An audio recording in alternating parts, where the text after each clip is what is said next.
1937లో బీహార్లో శాసనసభకు ఎన్నికయ్యాడు. ఆ తర్వాత గ్రామీణ కార్మిక ఉద్యమాన్ని నిర్వహించాడు.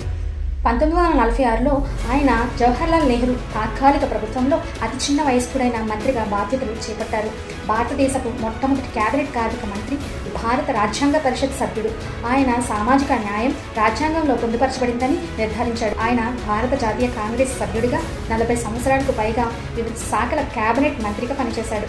మరీ ముఖ్యంగా ఆయన 1971 ఇండో-పాక్ యుద్ధం జరిగిన సమయంలో భారత రక్షణ మంత్రిగా ఉన్నాడు. ఫలితంగా బంగ్లాదేశ్ ఏర్పాటుకు సుగమం ఏర్పడింది. భారతదేశంలో హరిత విప్లవం, భారత వ్యవసాయాన్ని ఆధునీకరించడంలో ఆయన అందించిన సహకారం, కేంద్ర వ్యవసాయ మంత్రిగా తన 2 పదవీ కాలాల్లో 1974 కరువు సమయంలో ఆహార సంక్షోభాన్ని నివారించడానికి ప్రత్యేకంగా అదనపు మంత్రిత్వ శాఖ నిర్వహించమని కోరినప్పుడు అంగీకారం తెలపడం ఎప్పటికీ గుర్తుంచుకోవాల్సిన విషయం.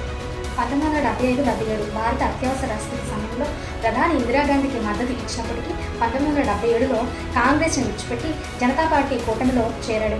తర్వాత కాంగ్రెస్ ఫర్ డెమోక్రసీ పార్టీతో పాటు ఆయన భారత ఉప ప్రధానమంత్రిగా పనిచేశాడు.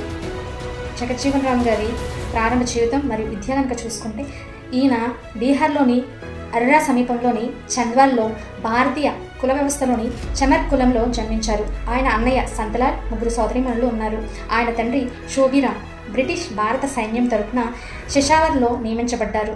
కానీ తర్వాత కొన్ని విభేదాల కారణంగా రాజీనామా చేసి తన స్వగ్రామం చంద్వాల్లో వ్యవసాయ భూమిని కొనుగోలు చేసి అక్కడ స్థిరపడ్డారు. ఆయన శివనారాయణి వర్గానికి చెందిన మహంత్ అయ్యాడు. చేతిరాతలో బాగా నైపుణ్యం ఉంది. స్థానికంగా పంపిణీ చేయబడిన విభాగం కోసం అనేక పుస్తకాలను రాశారు. జగజ్జీవన్ రామ్ గారు 1914 జనవరిలో ప్రాథమిక విద్య స్థానిక పాఠశాలలో అభ్యసించారు. ఆయన తండ్రి అకాల మరణం తరువాత జగజ్జీవన్ రామ్ గారు, అతని తల్లి వాసంతిదేవికి తీవ్రమైన ఆర్థిక పరిస్థితి ఏర్పడింది. జగజ్జీవన్ రామ్ గారు 1920లో అర్రాలోని అగ్రవాల్ మిడిల్ స్కూల్లో చేరారు. అక్కడ మొదటిసారి బోధనా మాధ్యమం ఆంగ్ల భాష నేర్చుకున్నారు. 1922లో అర్రాలో టౌన్ స్కూల్లో చేరారు. ఇక్కడ ఆయన మొదటిసారి కుల వివక్షణ ఎదుర్కొన్నారు. అయినా ఆయన నిరాశ చెందలేదు.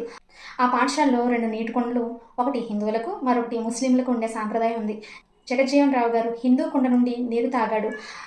ఆయన అంటరాని తరగతికి చెందినవాడు కాబట్టి ఈ విషయం ప్రిన్సిపాల్కు నివేదించారు. ఆ సంఘటన తర్వాత ప్రిన్సిపల్ పాఠశాలలో అంటరాని వారి కోసం 3వ కుండను ఉంచాడు.